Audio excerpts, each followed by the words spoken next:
Welcome back to another episode of the Ink and Impact podcast. Today, I am excited to have a guest on with us today, Sarah Moffat, and she is going to be sharing with us about the opportunity to use a podcast to promote our author brands and sell more books. I'm excited to have you, Sarah. Thank you for joining us. Thank you for having me. I'm excited.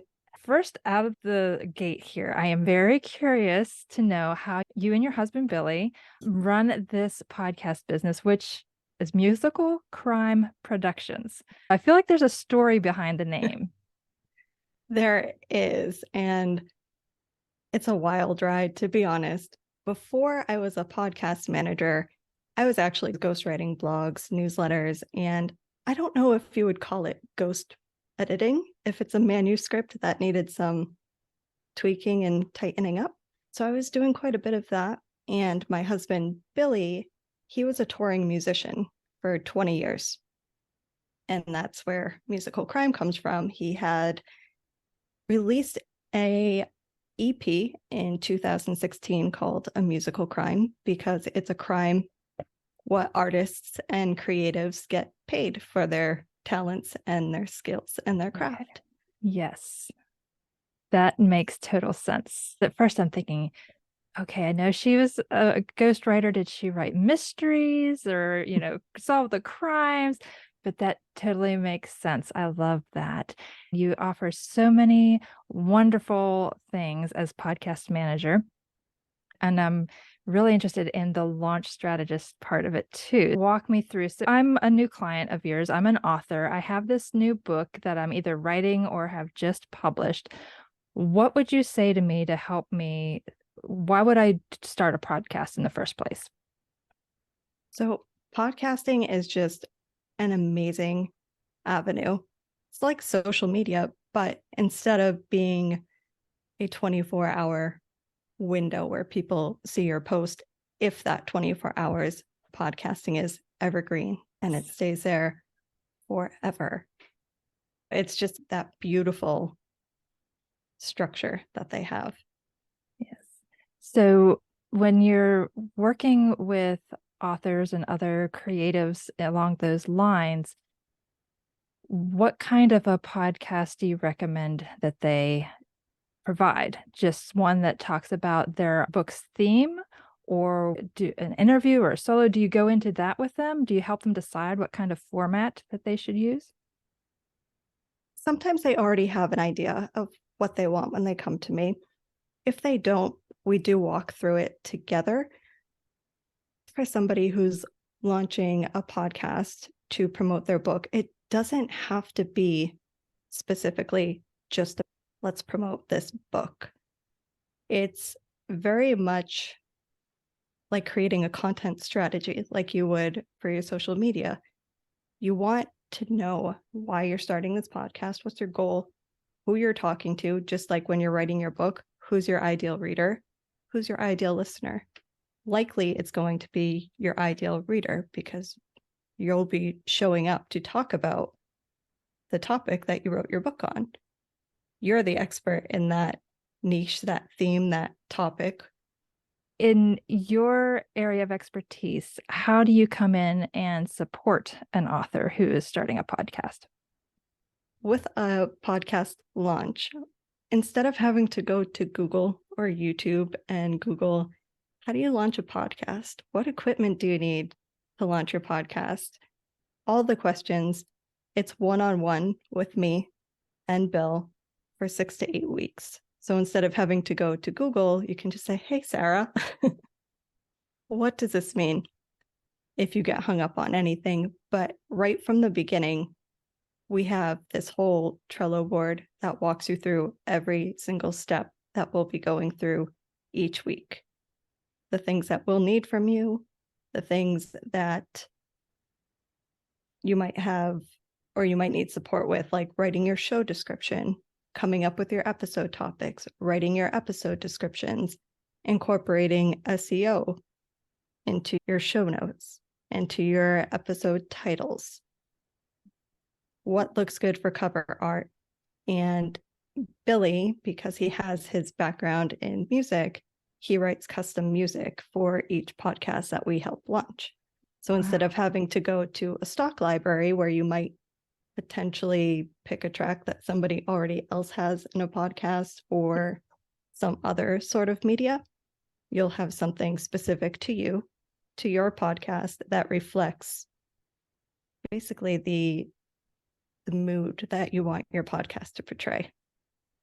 That is a unique selling factor right there. Not too many people have access to their own custom music tied in with their podcast manager. So with the custom music, do the authors then own the rights to that music for the longevity of their podcast, or is that something that they have to renew annually? No, for as long as their podcast is active. If their podcast goes inactive for a year's time and they're not going to be coming back to it, then at that point they would waive their rights to it. But other than that, it's for the length of time that they have their podcast, and we agree not to lease it to anybody else who has a podcast. That is incredible. That is a really, really great service that you offer right there. Thank you. This podcast, Ink and Impact, is to encourage and embolden Christian writers to finish writing their books and get them published. I know that you promote yourselves as the Christian podcast managers, and I'm curious what needs or what areas are you aware of in the podcast space? What led you to focus on Christian creatives? To be honest, even before podcast management, I was getting approached by a lot of people who either had a manuscript or a company whose values did not align with my own, specifically in Christianity. I was not comfortable putting my name to or putting out content that didn't align with my values, because what we do is to put out content that builds up the kingdom. To work with a podcaster that's going to be promoting content weekly and potentially interviewing other people who are putting out content as well that doesn't align with Christianity and our beliefs, it doesn't feel right. I mean, we have worked with unbelievers, but their values and the content that they were putting out, they didn't butt heads, so to speak. Right. So that's really important to us, that what we're putting out into the world is building up the kingdom and not the other way around. I agree. Once you start following other Christians, especially with the algorithms on social media and things, you realize that there are other people out there, but it's still not obviously mainstream, the Christian books and the Christian podcasts. It's always such an encouragement to me to find like-minded Christian service providers. That's not to say that we can't use secular service providers, but it all comes down to what Holy Spirit is telling us and where we feel convicted, right? It's each person's individual decision. But I think that it's wonderful when we're able to connect with fellow believers and, like you said, help build the kingdom on the airwaves and on the page. I know that's my calling, and I gather that's your calling as well. There's just such an incredible opportunity to reach others for Christ in this way, because even though there are unbelievers out there who might not necessarily be searching specifically for Christian material, if we are faithful in putting that material out there, if God directs them come across it, that's our opportunity to witness to them. But if we don't put it out there, they can't find it. Exactly. And the enemy wants nothing more than to stop us from putting it out there. Yes, indeed. We were just chatting a little bit before I started recording this episode, and you were sharing that you are living in the UK. You and Billy live over there. Is there a different response to podcasting in Europe as opposed to the US? Are you aware of any differences, or is it just kind of a universal growth factor? Yeah, it's kind of a universal thing. I was just talking with someone this morning who I guess she didn't realize I'm from the UK. And I can see why when people talk to me in a voice memo, I have an American accent. And then when we try to schedule a call, it's, oh, we're in the same time zone. Well, what's happening? I was talking to her today, and she was just really excited to come across another Christian entrepreneur in the UK. Because Wow. while we're here, I feel like maybe it's not as prevalent as it is in the US. I don't know if that's true. Maybe Yeah. somebody can correct me if I'm wrong. You are able to work with clients remotely, I'm assuming. I am actually, most of my clients are in the States. So, if an author is considering starting a podcast and they really feel that they want to do this, what would be a few first steps? What are some tips that you would share with them to get them started? Don't give in to the fear. I know that there's a lot of fear that comes around starting a podcast because it's, where do I start? What do I do? What equipment do I need? You don't need to spend hundreds of thousands of dollars on equipment. You can even just start with the voice memo app with a mic on your Apple earbuds and start that way. It doesn't have to be perfect. You can grow. It will be messy action. The important thing is to just take the first step. And if you don't know what that first step is, you can reach out to a podcast manager. A lot of us will offer consulting and be able to guide you in the right steps. If that's not something you want to do, just take your content plan like you would for your social media and apply that to starting a podcast. Look into hosting platforms, see what's in your budget. There are free ones if you don't have a budget for it. Like I said, it doesn't have to be a really expensive thing to get started. Just think about why you're doing it, the message that you want to put out there, and who you're putting it out there for. It's almost identical to coming up with your ideal reader. Yes. So, how often do you recommend podcasters air a new episode? I always say that there's no right or wrong answer to that. If you think you're going to feel overwhelmed producing content weekly, don't commit to weekly.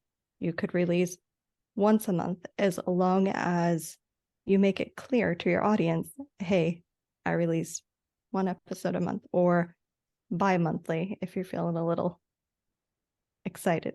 Which we hope you are, because podcasting, while there is work involved, it is very rewarding and there's a lot of opportunity with it. I know that you help them launch and everything, but do you help podcasters maintain? Do you help them with their brand authority, their marketing, and that kind of thing?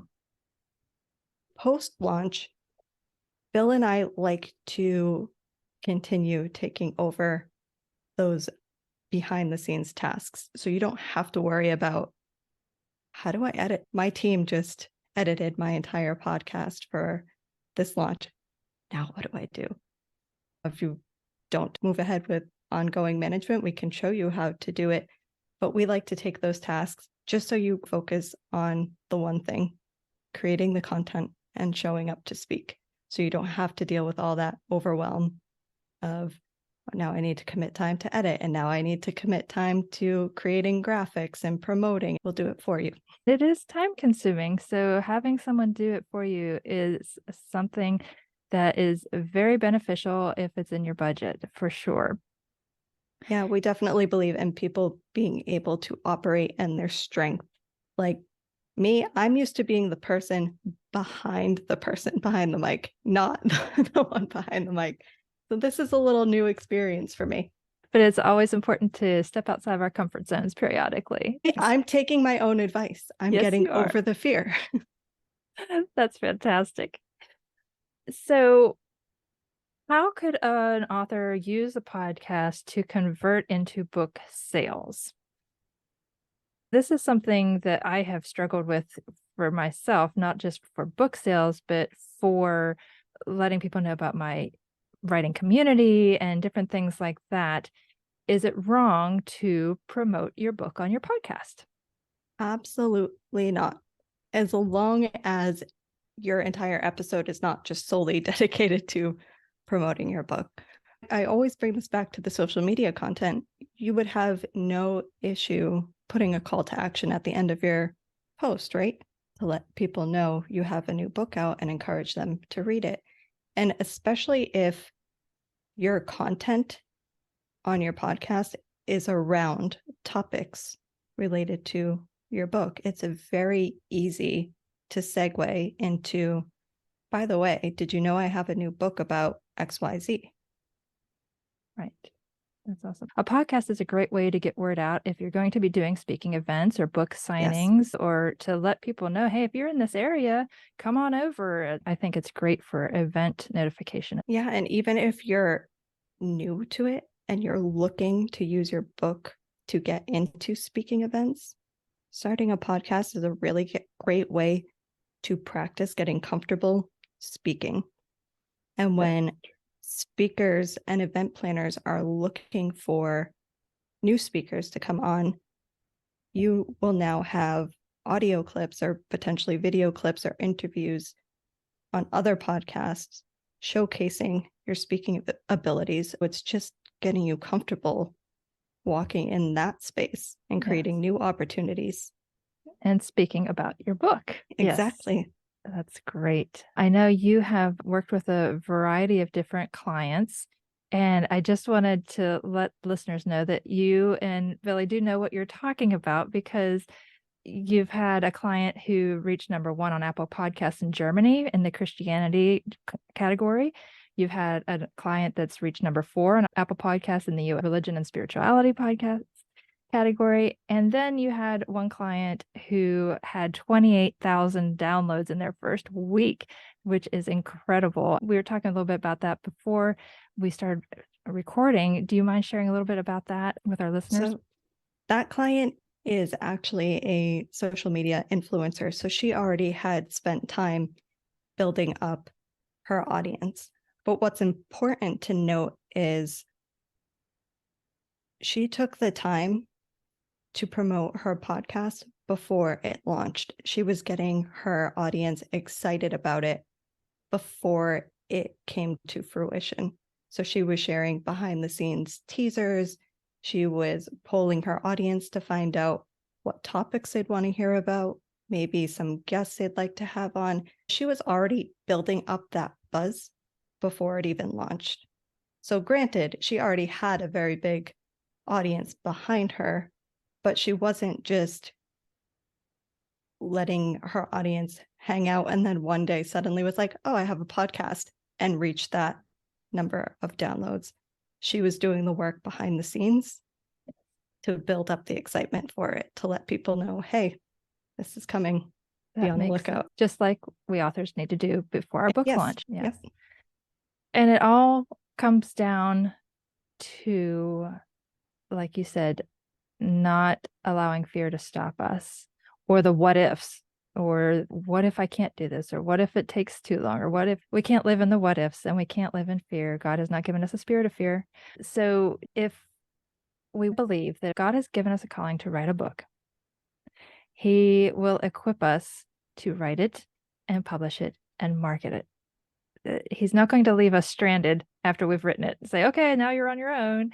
I think he's given us these fantastic mediums, podcasting and speaking and social media in general. While anything can be used to the extreme to our detriment, there's always a good side to it too. And we, as Christian authors, I believe, should take advantage of those gifts that he has given us and to promote our work. And a podcast just might be the right step for you, whoever's listening to this right now. I agree. And one thing I thought of as you were speaking just there,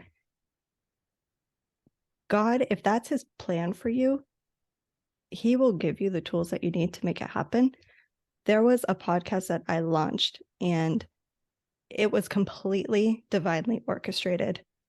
No questions asked.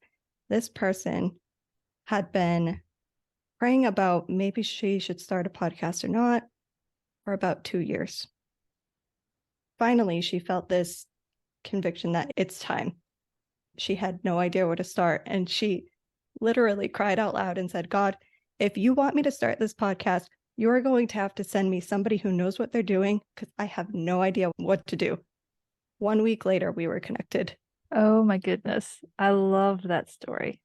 I have So chills. if God wants it to happen, it will happen, and he will put the right people in your path to make that happen. Thank you for sharing that. I'm excited. If I didn't already have this podcast going, I'd be like, oh, let's start another one. If an author already has a podcast, what are some things that they can do to maybe reignite their excitement if it's kind of gone dry? Or what other ways can they use it to expand their brand? I would definitely consider getting their audience involved. They're following already. Like I was talking about with that launch, ask them what they want to hear. Ask them what they're struggling with right now, and how can you help them with that? Maybe the book that you have out speaks to that, or maybe, thought just came into my head, as you were writing your book, there were probably a lot of stories that you wanted to put in, but they didn't quite make it. Maybe you can talk about those on your podcast. Good point. And so whenever we are reaching out to our audience, what I do is I just provide an email address, ask them to respond that way. I recently was listening to another podcast host who was recommending that podcasters create a newsletter. Are you a proponent of that as well? Actually, I partner with a company called Southern Savvy Creative, and Brittany is a content repurposer. So with the podcast episodes, she will repurpose those into a newsletter to promote your podcast, and you can embed your player right into your newsletter and send it out to your mailing list that way. That's awesome. And so as a podcast host, you should let people know that you have a newsletter, how they can subscribe to it so that they don't miss any episodes. I know there are different times that we're busy and we can't actually listen, but if we check our inbox and, oh, hey, I missed that episode, this looks great, they can just click on it right then and there. Absolutely. If they have a newsletter already, they should definitely mention that in their podcast episodes for sure. It's all about different touch points, isn't it? Absolutely. Yes. This has been great encouragement, I think, for our listeners. A lot to think about.